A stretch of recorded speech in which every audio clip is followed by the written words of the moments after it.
It's a snow day. Yeah, nobody could go anywhere because roads are bad. Hold on. Okay.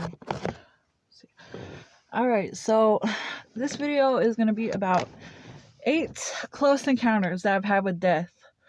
So they're all meth related. The first one. This was the summer of 2019. So it was right when I came back from Pennsylvania, which my next video I'll make about after I moved in with my ex, but this is after we broke up a year later. So this is my first close encounter with death. So I was staying at my grandma's in the summertime. At the time I was like living a street life, but she had me come live at her house for a little while, and one day I ran away to go get high. So I got all dressed up. I got this wig. I went to Madison. Okay, so I walked to the fairgrounds and I had some money. I went shopping. I don't know if I already had no. Yeah, I went shopping at the fairgrounds, this Mexican store. I bought me some outfits, and some guy in a truck picked me up. I was looking for meth, and this guy picked me up in a truck, this redneck dude, and he got me some meth. And I don't know if we hooked up or what. At the time, I was tricking, I was prostituting to support myself, my habits. But yeah, so he got me the meth, and I think we hooked up, and then I went to Madison, and I went to the wig store, and I bought me a wig, and I went to my old friend's house. Like the guy that I did DMT with, he lived in Madison. I went over there. I hadn't seen him in a couple years, and I was like, is it all right if I get dressed here? If I get dressed up and do my meth? And he was like, no meth. You can't do your meth here, but yeah, have fun. So like, I went and got dressed, and I was like, well, I didn't want to stay because I couldn't get high. So I don't know. It was kind of sad because I thought that he would be cool with it, but he wasn't. So anyways, so I ended up leaving. I had this wig on. I ended up just walking around Madison all day. Around nighttime, I started getting picked up. I got picked up by one guy. He looked just like Tupac, I swear to God. So I got picked up by one guy. I went to his house. I did some meth. I got picked up by another guy later. I left because I got paranoid. I got picked up by another guy, some fat black dude. He was old. Went to his house, got high again. I left, and then late that, and then I'm walking around. It's like I don't know. It's like past 12. It's like late at night, and I'm walking. I run into this guy, this black guy, and he's like, "What? You want to come to my house and party? Like, come to my house and party." So I went to his trailer like 30 minutes away, and I got in there, and he put on some show about it was some cartel show, I don't remember. And I was doing my meth, and as soon as I took a hit, I put it down, and I got super paranoid, and he started acting strange. He started like, I just got a bad feeling, like I was already ready to go. And he was like, I end up getting up, and I'm like starting to act different. I'm like, I'm trying to see like how he's gonna react. And I was right to have a bad feeling, because he grabbed my neck and threw me on the bed, and he's like, bitch, you're not going nowhere. We're fucking right now. Get in the shower. So he walked me to the shower. I took a shower. There was this little closet in the hallway. Like I thought he was like, I knew I was gonna be stuck there. I thought I might die, and I thought he was gonna throw me in the closet and kidnap me. But I was like, I'm scared. Like I don't know. So I just did what he said. We ended up having sex, and I was like, can you take me home? Can you take me home? And he was like, shut the fuck up, bitch. And he grabbed my neck, and he kept choking me, threw me on the bed. He's like, let me get my son. He was like, we're gonna do a threesome with my son. So he made me do a threesome with his son, and he went to the bathroom, and I looked at his son. I was like, yo, I'm really scared. Like, I don't know. And his son, like, he looked like he felt sorry for me. He was like, it'll be fine. Just stay calm.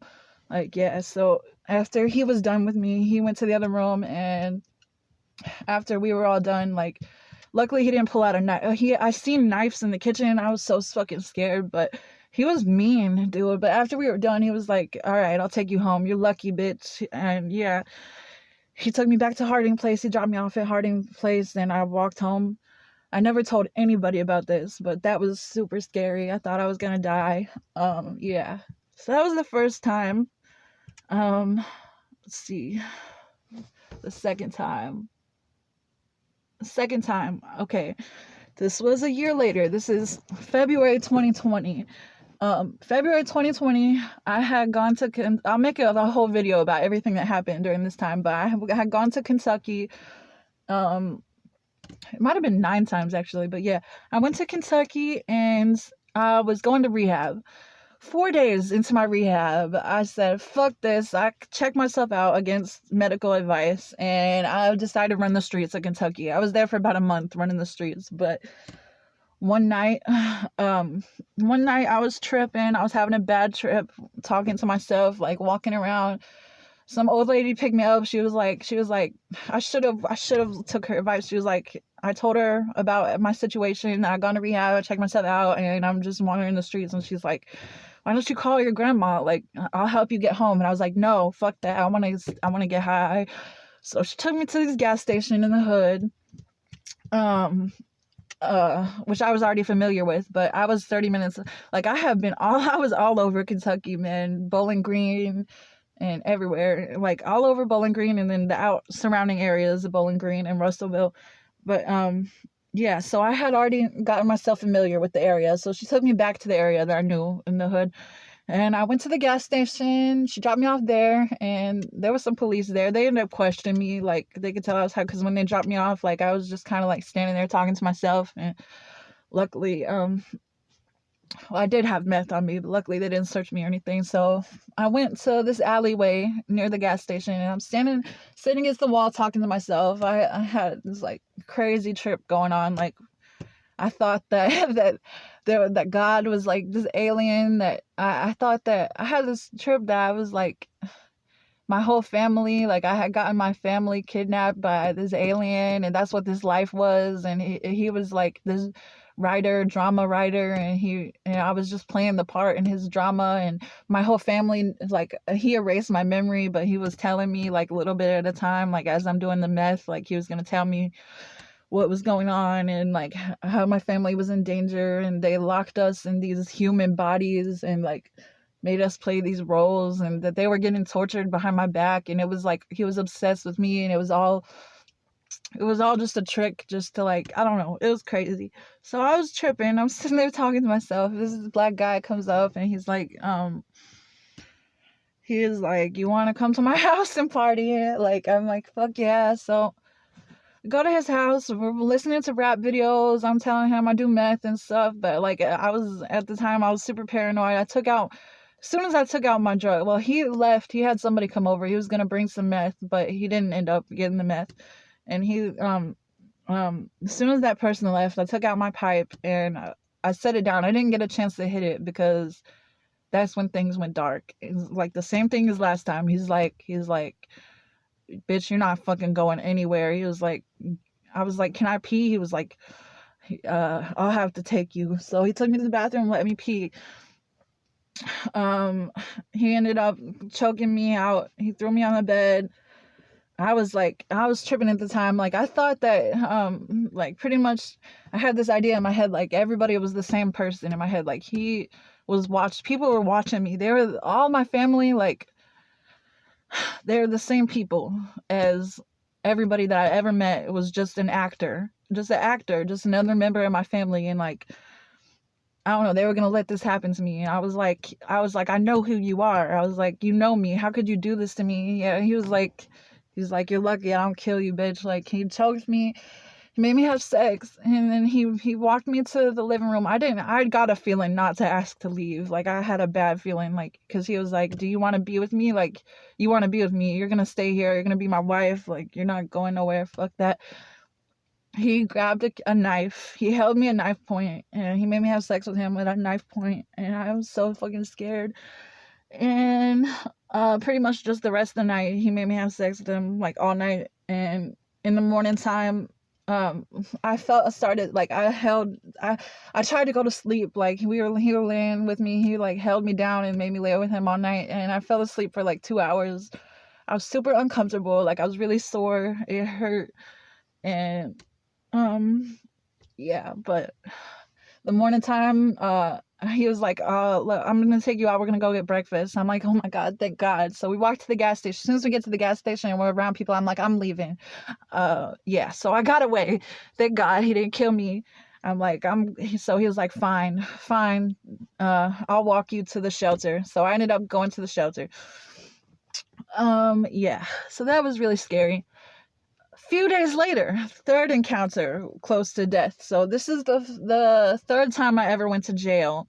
So um uh I'm just gonna go to the jail part. I'll make another video sometime about how I got to jail, but pretty much it was public intoxication. Now this is, well, no, I'll just tell the whole story. So fucking, all right. Anyways, so yeah, because this is like kind of like one long thing. So for the next couple weeks, I'm just doing meth, running the streets. Like I got kicked out of the shelter because I ended up going off on this woman because I was sleeping in the hallway in a sleeping bag, and she's like, fuck.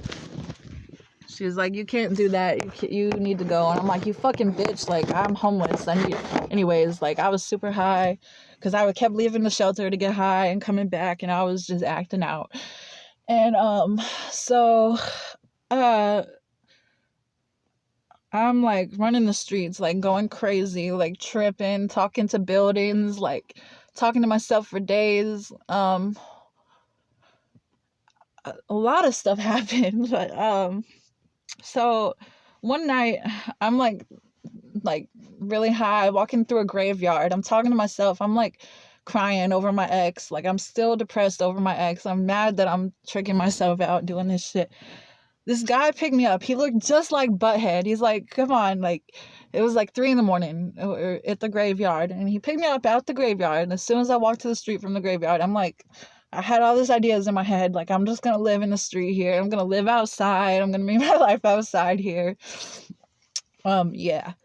So he was like, let's go to a hotel. He's like, I'm like really high, and fucking I had this super like intense feeling of deja vu coming over me. Like this was my life. I'm just on a tape, like and I'm stuck in this body. I have no control over what's happening. It's already happened before. Like it's already been recorded, and there's nothing I can do to change the events.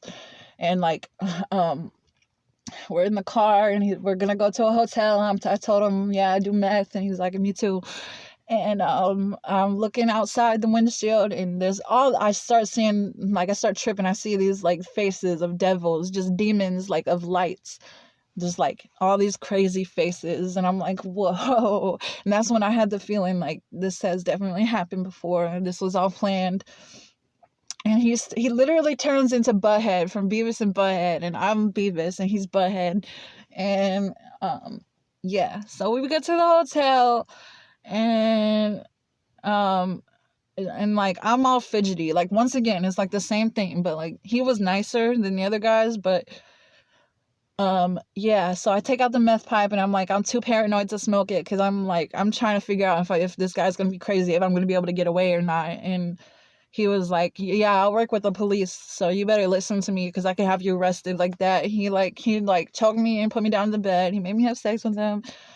And yeah, so afterwards he calmed down. After we were done, he was like pretty nice. Like he like relaxed, and he went to sleep. And then I'm just like tripping. Like he had a pipe too. He had his pipe out there. I had my pipe. But we didn't smoke there because I was paranoid.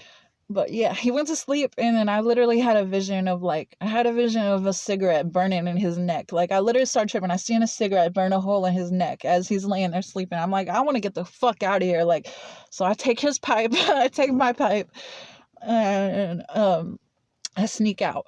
So I'm walking down the highway. It's like this little redneck ass town in Kentucky. I didn't know where I was. It's kind of far from Bowling Green.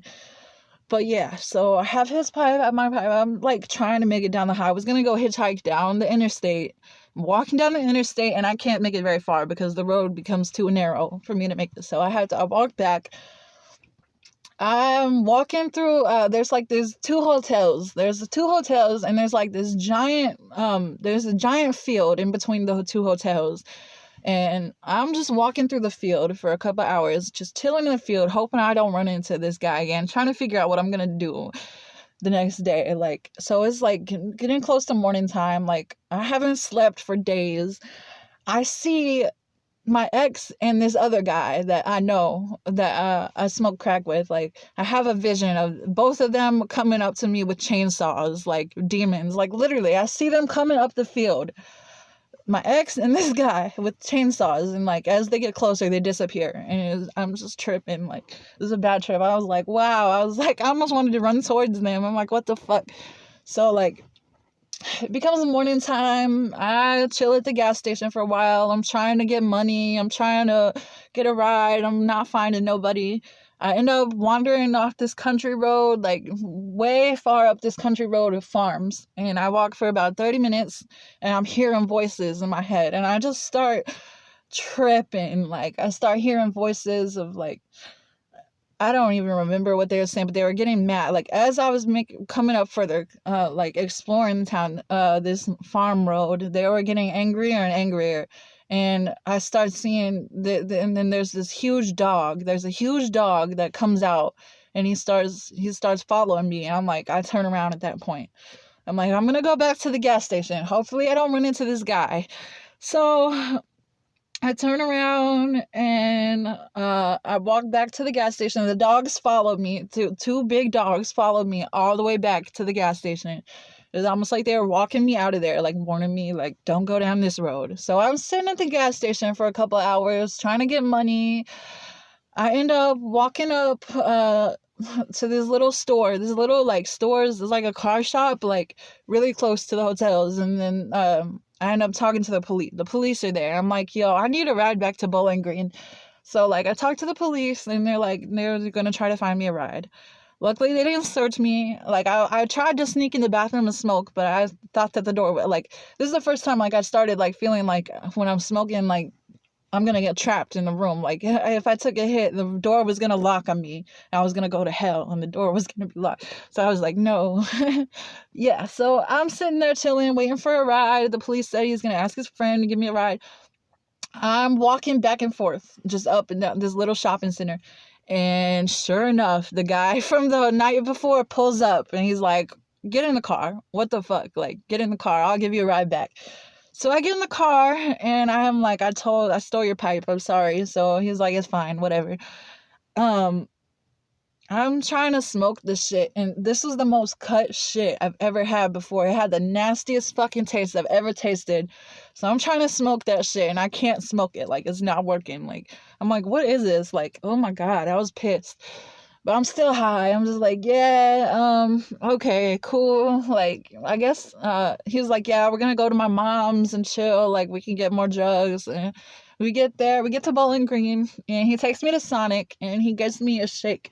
As soon as I get the shake, like, I start tripping. Like, I start, like, all these ideas come into my head, and he tells me that he's a Mason, a Freemason. And he's like, I'm going to show you some shit. And, like, I started having all these philosophical ideas come to my head, and I start blurring it out. As soon as I start talking, I can't stop talking. And he gets mad. He's like, you know, let me stop at my mom's. We stopped at his mom's. He ran in and came out, and he was like, I got to drop you off somewhere. Like, I got to be here. I got to help her with something. You can't be there.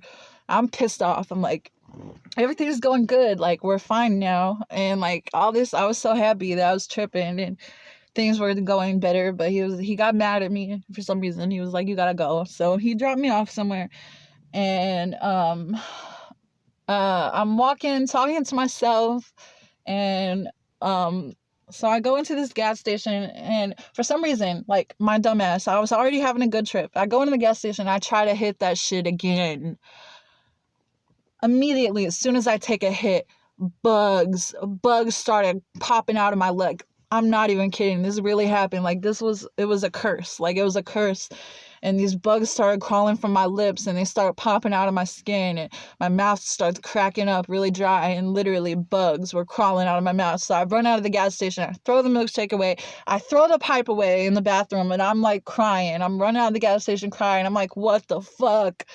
Oh my God, help me, God, help me, make it stop. And like he makes it stop. The bugs go away, but it's still nasty, and like this smell just came from my skin, and it was disgusting.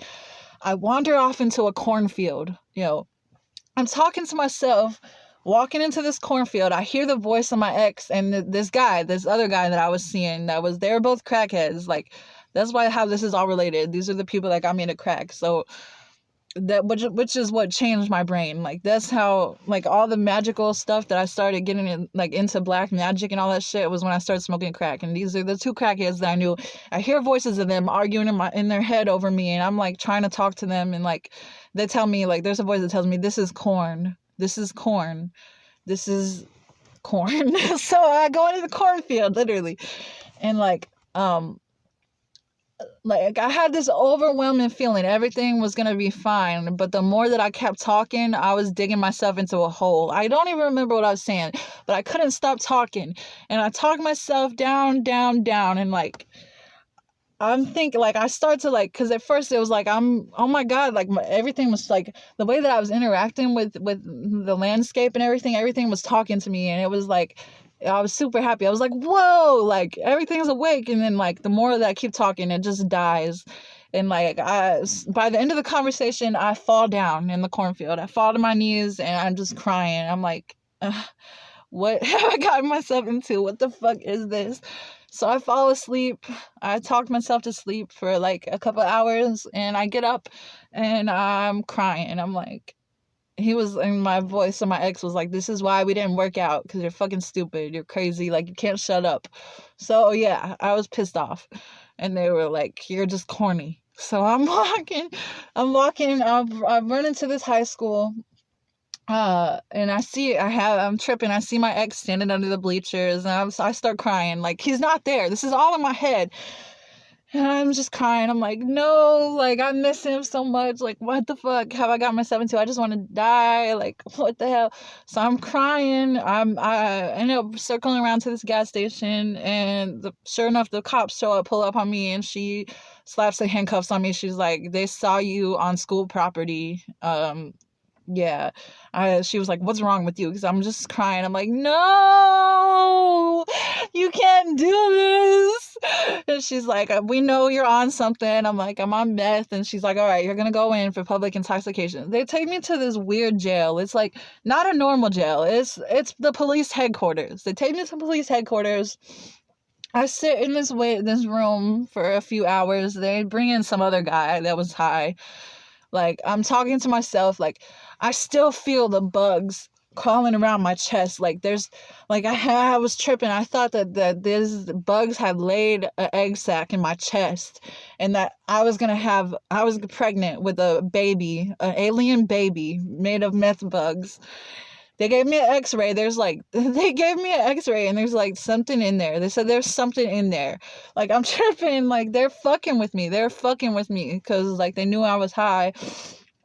And after they took the x-ray and fingerprinted me, they're like, okay, we're gonna put you in the cell.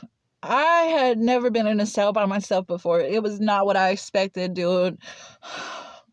As soon as I get closer to the cell, I see what it is. I'm like, this is a Holocaust. This is a Jew camp. I'm like, no! Like, as they're throwing me in the cell, I'm like, oh my God.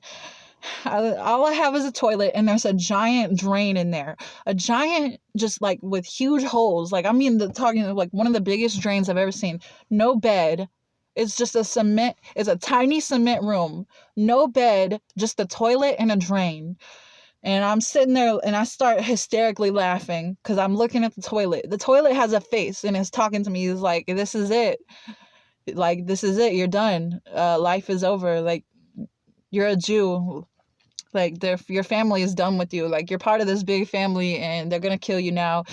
You're actually part of this other race of aliens that, like, the language was music and shit. And this is, like, in the future, and you got kidnapped by this alien race, and there's a war going on, and your people, like, your whole people are gonna die because you're gonna die here and you lost the war and this is it.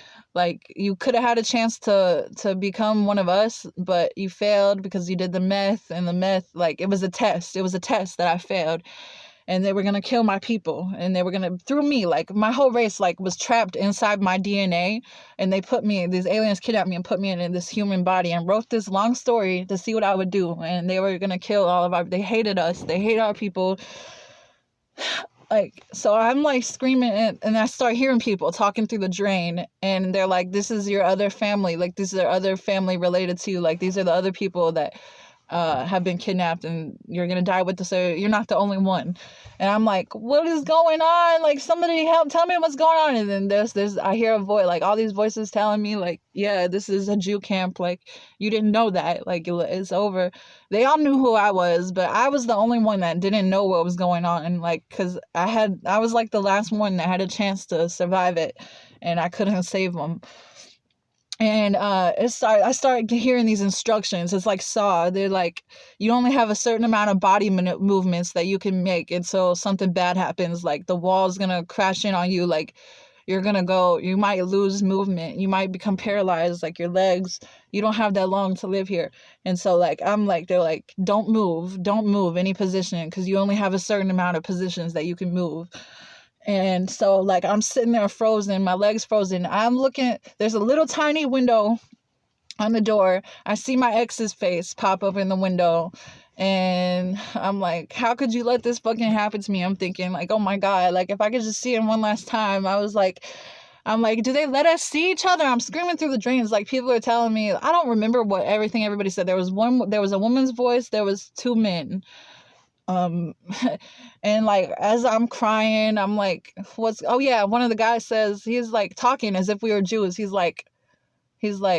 said that like part of the reason that I got in trouble is because all the drugs I did. He was like, do we really need blankets? And a blanket is code for, as he says that, after he says, he's like, do we really need blankets? Because he's like making a reference to like, after, so when you smoke crack, like your sound, everything changes, and like, it's almost like, it's like the first time I could hear things differently. Like I could hear my soul when I smoked crack, and like all the year that I wasted smoking crack, um, and I'm like, I start to feel really high. Like after he brings up the blanket, and then as like I'm like trying to like talk myself awake, keep myself awake, and I'm talking, and they pretty much tell me to be quiet, and then I just like this feeling comes over me, literally like a blanket coming over me, over my soul, and like I start to get really sleepy. And he's like, do we really need blankets? Because he's like telling me to be quiet, like be quiet and try to stay awake,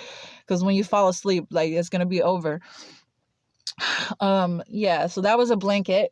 That was really scary. Like I'm crying, I'm like, I was wrong, God. Like that's when I found out the devil was real. He was like, you're gonna find out soon, like you might get out and be tortured, like you might get to be tortured with us. And like, oh my God, I'm like, God, I was wrong, like give me another chance. Like I haven't taken any of this time to learn anything, I haven't learned nothing. Like it's not my fault. I was just following what thought I was supposed to do, and they were like, they called me a whore. Yeah, they called me a whore and all this stuff, and they were like, you shouldn't have left your ex, because I left him, because I that's how I started tricking with my ex, like and that's how our relationship fell apart, because the drugs became more important, and they said that I should have made the most of the time that I had out here. And yeah, so like I see this lady comes to, her face pops in the window, and she kind of looks like my mom. Like it was like supposed to be my mom, but it wasn't my mom. It was just like another actor that looked kind of like my mom. And she's like I don't know, it was crazy. Like turns out I'm part of this crazy family. Like I don't know, it was a lot, dude. A lot going on. And eventually, like it's super cold in there too. I'm like, can you bring me, oh yeah, that's how that happened. I was like, can you bring me a blanket? And he was like, do we really need blankets? And then that's when that happened. They were like, this is what a blanket is. And then like it almost knocked me out. Like soon after that happened, oh yeah, and this guy, he starts screaming through the vent, my corona, my corona. He's like making fun of me. He's like, my corona. literally making fun of me, and like I'm just crying, and eventually I fall asleep. When I wake up, they take me out for a minute. I'm like, oh my god, I have a chance to get out here. Like, the nurse wants to see you. So the nurse sees me, and she's like, I'm like, am I out? Am I out here? Like, no, you have a few more hours in there. I'm like, no. They throw me back in the cell. I'm like, can I have a hug? Please give me a hug. They have to throw me in the cell. They don't give me a hug. I go back to sleep. Like, I think I'm gonna die again. Like, it turned out all to be a joke. Like, they let me out a few hours later, and they take me, and I stay in a room full of bunk beds with a bunch of girls. There's all women there, and like, turns out it was all in my head. But it wasn't all in my head. Like, that shit was real. They did that to try to get me to stop doing meth. Like, I am a well-known meth user among the meth community. I swear. Like, I've done so much crazy shit. Like, that was like my warning to stop. So yeah. So I end up leaving. That was like my third close encounter with death. And pretty much like that same day, my grandma comes and gets me. Like, I'm wandering through the street. I try to stay in the street for a couple hours, and I'm just having a bad trip. I think I'm gonna die after they let me out of jail, and she agrees to come get me. That's how I left Kentucky. Yeah. Okay, my fourth close encounter with death. This was November 2020. So I got clean. Like, after my grandma came and got me, this is 2020. Oh no, I had another, okay, my fourth, yeah. So, meth related, once again, I keep doing the meth. I keep leaving her house and going out and having bad trips and trying to come back, and almost dying, and this is the fourth time. So, I go and stay with, I tell her that I'm going to see my friend that she's cool with. I'm like, I'm gonna go see my friend that she knows and everything, so that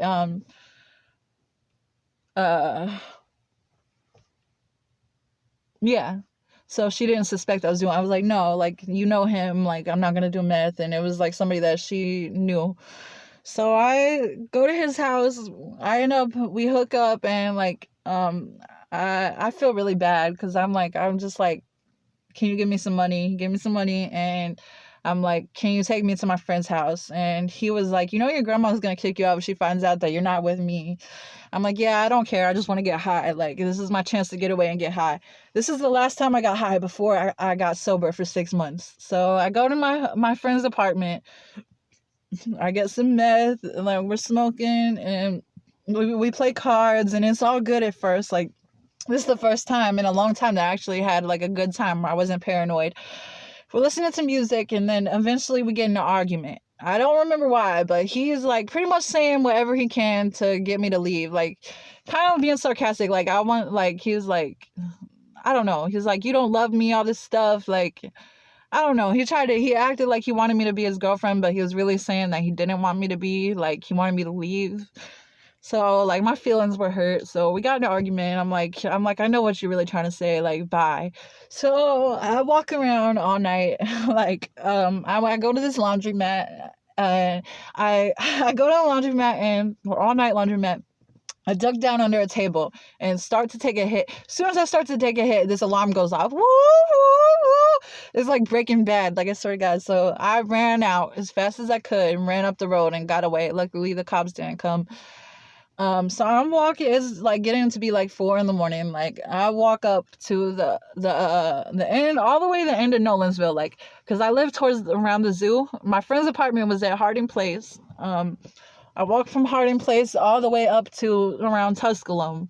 If you're from Nashville, you know these areas. So I go all the way up, like, from Walmart to Walmart, down where my mom's mom lives. She lives down by Tusculum.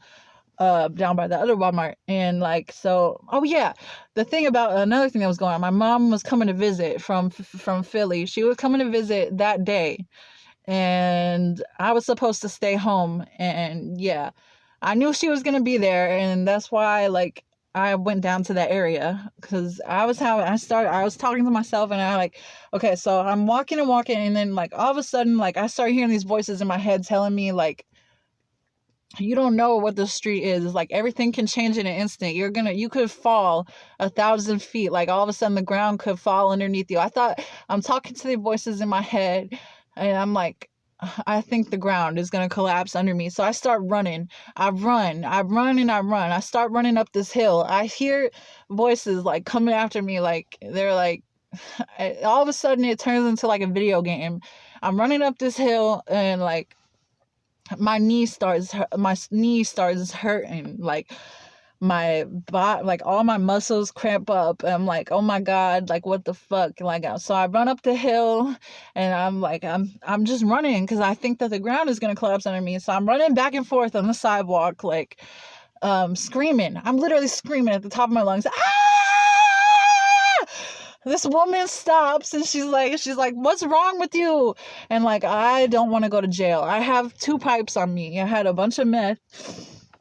And I'm like, oh my God, like, nothing, please don't call the cops. She's like, you need help. I'm like, no. So I stop myself from screaming. Everything calms down for a minute. I'm walking through the parking lot of Lowe's. Like, voices was telling me these are all prisoners. Like, all these people coming out of Lowe's. Like, you could go in Lowe's and all of a sudden, just like the conspiracy theories about Walmart being like concentration camps, like, that's what was happening in my head. Like, this was going to turn into a concentration camp. I'm walking through the parking lot just staring at these people like they know what's going on. Like, I'm having it's a test. I'm an actor. They're trying to see if how tough I am, if I can make it through this, like, and then I won't have to go to the concentration camp. Like, I don't know. It was some weird shit. So I make it to Office Max, and like I'm walking through the parking lot like a zombie, like, oh my God. And the police stop. They talk to me. They're like, as soon as they stop, everything calms down. Like, everything clicks in reality. I'm like, oh no, I cannot go back to jail. What happened last time? Like, I cannot go back to jail. Like, I'm gonna die in there. So like, I sober up real quick, and I'm like, yo, like, I'm just going to my grandma because my grandma lives right behind Lowe's in these condos, and I'm like, yo, I'm just going to visit my grandma. Yeah, everything's fine. No, that wasn't me screaming because they were like, we had a report you were screaming. I was like, no, no. And the pipe is sticking out of my bag. Literally, this like giant, like, it was like a fancy pink pipe. It was sticking out of my bag. Luckily, I'm like looking down at the pipe, looking at him, looking down, like trying to act normal. He let me go. Thank God he let me go. He's like, just be careful. Like, yeah, just, I'm glad you're okay. So, soon as I start walking, as soon as I start walking to my grandma's house, I'm like, I'm gonna go there because I knew my mom was there. And yeah, she had just gotten there today from Philly. I'm like, as soon as I start walking back there, it comes back. Like, my knee starts hurting again, and I'm like, I think the ground is gonna collapse on me. Like, so I go down the hill, I go knock on her door, and my grandma and my mom come out. They're like, we know you're fucked up. Like, pretty much telling me like, this is your last chance, like, I'll save you. She was like, my grandma was like, you cannot come in, we know you're high. Like, Freya, my grandma's name is Freya. My other one, she was my dad's mom. They're like, Freya said you left without so you were supposed to be at your friend's house and you just left, and we know you're high. And so my mom, she was like, she talked me down. Like, I got in the car, and she was like, she pretty much like helped me come down off of the trip, and she took me to get something to eat. She took me back to Freya's house, and I was super scared still. And like, they sat me down, and um, they're like, do you have anything on you? So I gave them all my drugs. As I'm handing the pipe, I go, no, because at the time I couldn't give it up without, like, it was hard, and it was hard. That was the hardest thing to do. I was like, I didn't want to give them my drugs, but I did, and I felt so much better. Like, I came down, everything was fine. Like, my mom slept in the bed with me that night. Like, I was so happy to be with her, and I was like, my grandma was like, well, I'll give you another chance to stay here if you get sober. So I got sober for 6 months. My mom went back home. I got sober for 6 months. That's when I started my YouTube channel. Like, right when I got sober, that's right when I started my YouTube channel. And I was just doing my exercise. I wasn't working like for 6 months. I was just stayed at home. My grandma just let me stay at home and work on myself. And like, so yeah. So come October time, 6 months later, I had like 3 relapses. So these are the next, each time close encounter with death. So I think this is the 5th time. my grandma was at work one day in October, and like I got bored, and for some reason I just decided to go back out and try to get some money to get high. I go back out and I do a couple tricks, and I go to the jungle, where the jungle is where, like, in tent city, where all the drug addicts are, where the crackhead is that I know. And um he's like, yeah, like, I can get you some meth, like, you want to meet my friend, like, you could go stay at a hotel with him. So he introduced me to his friend. It was some old redneck dude. Like, he took me to a hotel out in what was it, Murfreesboro, Tennessee. um he was nice, like, he was fine. Like, we got high, we hooked up, like, I'm smoking meth, and like, then, like, I started having a bad trip, like, once after, like, everything was done, after we were all done. And like, I was like, I didn't want to stay there. I was like, I gotta get out of this room. I gotta get out of this room. This guy, I think we got in an argument. Like, it was awkward. I don't know. It was bad. Like, a voice was telling me not to keep smoking, but I kept smoking. So, I leave and I'm talking to myself, and like, um I have like a bowl on me, and like, I go chill under this bridge, and I'm sitting there talking to myself, smoking under the bridge, and I finish my shit, and like, literally, I just start taking these thorns, these little sticks, and I put my hair up with these sticks. And all of a sudden it dawned on me, you are Jesus. Like, God is telling me I'm Jesus. This is something big is going to happen. Like, this is a crown of thorns. Literally, this was the crown of thorns. Like, I put all of these thorns in my head, and I put my hair up, and I start getting this overwhelming feeling to get rid of my drugs. So I threw my drug in the river, and I start walking back into town, where all the businesses, and all of a sudden, all the signs I see start telling me that this is a farm, like, this is a death farm, like, you're in a death farm. Like, this is gang wars, like, you're gonna die here if you're not careful, and like, they're gonna come get you soon, the police, like, this is, again, like, they're gonna come get you, and you're gonna die in a Jew camp. And so I go to this tattoo shop, and like, as I'm sitting there, like, these two girls, I'm like, can I stay here for a while? Like, I don't know what to do. I'm like, I'm not having a good trip. I'm having a really bad trip. Like, I feel like I'm on a death farm. Like, they're like, yeah, you can stay here for a while. So I sit there, and like, I'm hearing them talk. I think they're talking about me, like, more like talking about how they tried to help me get out of this Jew thing, and like, they couldn't help me, and this is my last chance. And like, I see this picture.